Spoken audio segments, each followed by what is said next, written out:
Hello everyone, this is सारिस मलिक।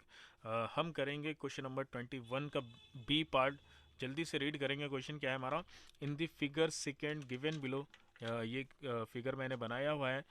ए B C is an isosceles right angle triangle. तो A B सी क्या है? Isosceles triangle है और राइट एंगल ट्राइंगल है। तो ए बी और ए सी क्या है? इक्वल लेंथ के हैं।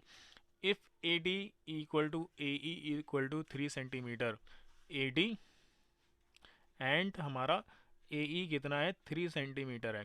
And D B equal to E C is equal to 4। तो डी बी हमारा 4 सेंटीमीटर है एंड ई सी भी हमारा कितना है? 4 सेंटीमीटर। ये हमें गिवन है। क्या पूछा है हमसे? Find the area of shaded reason. जो एरिया ब्लू कलर का शेडेड है वो हमें बताना है। तो मैंने कहा यहाँ पे जो शेडेड रीजन है वो तीनों के तीनों ही क्या है? ट्राइंगल्स हैं। मैंने कहा इन तीनों ही ट्राइंगल्स का एरिया फाइंड आउट कर लूँ और उसका सम कर लूँ तो मुझे एरिया ऑफ शेडेड रीजन पता हो जाएगा। तो सबसे पहले स्टार्ट करेंगे ट्राइंगल ए डी ई से। तो ए डी ई हमारा एक राइट एंगल ट्राइंगल है और उसका हमें बेस और हाइट दोनों ही पता है। तो इसका बहुत ही सिंपल हमारा एरिया आ जाएगा। तो आइए यहीं से स्टार्ट करेंगे हम। Area of triangle A D ई, और फॉर्मूला यूज करेंगे half into base into height. ये हो गया हमारा फॉर्मूला। एंड हाफ बेस हमारा यहाँ पे हो जाएगा 3 एंड हाइट भी हो जाएगा 3। तो 3 3 9/2 सेंटीमीटर स्क्वायर। ये क्या हो गया हमारा? Area of triangle A D ई। इसे मैं सॉल्व कर लूँ तो ये कितना हो जाता है? 4.5 सेंटीमीटर स्क्वायर। ये हो गया हमारा ट्राइंगल ए डी ई का एरिया। ए डी ई का एरिया हो गया हमारा ट्राइंगल। अब हमें फाइंड आउट करना है triangle B G D and E F C. ये दोनों ट्राइंगल का एरिया फाइंड आउट करना है क्योंकि हमें पहले से गिवन है कि डी ई एफ जी जो है ये क्या है? रेक्टेंगल है। तो ऑपोजिट साइड्स ऑफ रेक्टेंगल हो गई तो ये दोनों साइड्स क्या हो गई? इक्वल हो गई ये दोनों ट्राइंगल्स में। और 4 सेंटीमीटर, ये भी 4 सेंटीमीटर, टू साइड्स इक्वल हो गई क्योंकि ये रेक्टेंगल है। तो ये एंगल भी हमारा राइट एंगल होगा, ये भी राइट एंगल होगा। तो ये कॉन्ग्रेंट ट्राइंगल हो गए दोनों।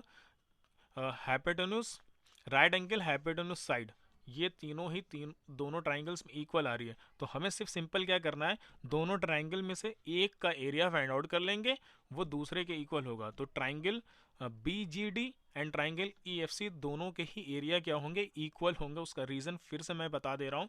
ये राइट एंगल हो गया, ये हाइपोटेन्यूज हो गया, और एक साइड दोनों में ही इक्वल है। और ये वाली साइड क्यों इक्वल है? क्योंकि डी ई एफ जी क्या है? रेक्टेंगल है।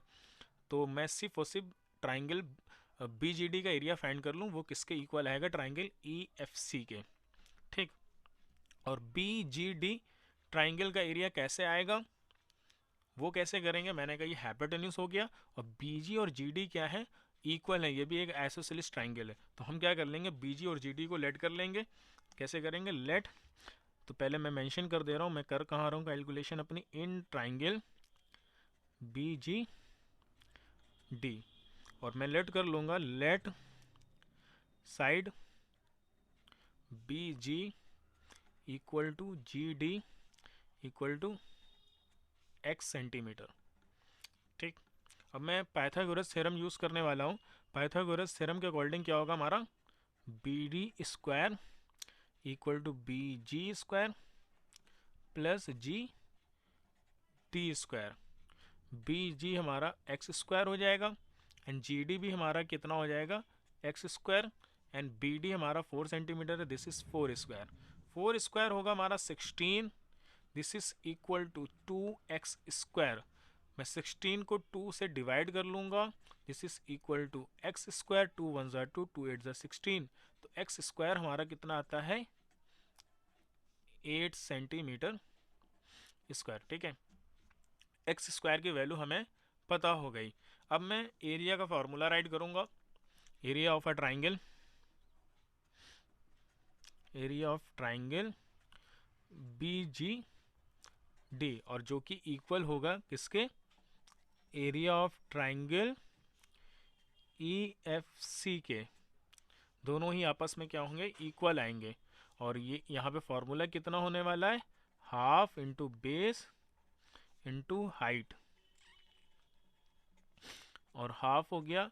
बेस हमारा कितना है, ट्राइंगल बीजीडी में हमने बीजी साइड को भी x ले लिया था, और हाइट भी हमारी कितनी थी, यहाँ पे x हो गई थी, और x x मल्टीप्लाई होके कितने हो जाएंगे, x स्क्वायर। और x स्क्वायर हमने अभी फाइंड किया, कितना आया, 8 आया हमारा। इसको मैं राइट कर लूँगा, हाफ इंटू एक्स स्क्वायर की वैल्यू 8, 2 1 ज़ा 2, 2 4 ज़ा 8, तो ये कितना आ जाता है हमारा 4 सेंटीमीटर स्क्वायर। ये हो गया हमारा टू ट्राइंगल्स जो हमारे थे, triangle B G D and triangle E F C, दोनों का ही एरिया हमने फाइंड आउट कर लिया, कितना आता है 4 सेंटीमीटर स्क्वायर। तो हमें पूरा शेडेड रीजन बताना है, तो मैं इस ट्राइंगल का एरिया, इस ट्राइंगल का एरिया और इस ट्राइंगल का एरिया को क्या कर लूँ, ऐड कर लूँ, तो वो क्या हो जाएगा हमारा एरिया ऑफ शेडेड रीजन। तो अब मैं राइट करने वाला हूँ एरिया ऑफ शेडेड रीजन। तो आइए करते हैं, एरिया ऑफ शेडेड रीजन, ये होगा हमारा area of triangle A D E plus area of triangle B G D plus area of triangle E F C. इन तीनों ही ट्राइंगल्स के एरियाज को मैं क्या कर लूँ, ऐड कर लूँ, तो वो क्या होगा हमारा एरिया ऑफ शेडेड रीजन। तो area of A D E आया था हमारा 4.5 and area of triangle B G D आया था हमारा 4 centimetre square and area of triangle E F C भी हमारा आया है 4 सेंटीमीटर स्क्वायर। तो 4 + 4 8 + 4 12, दिस इज 12.5 सेंटीमीटर स्क्वायर। तो ये हो गया हमारा एरिया ऑफ शेडेड रीजन।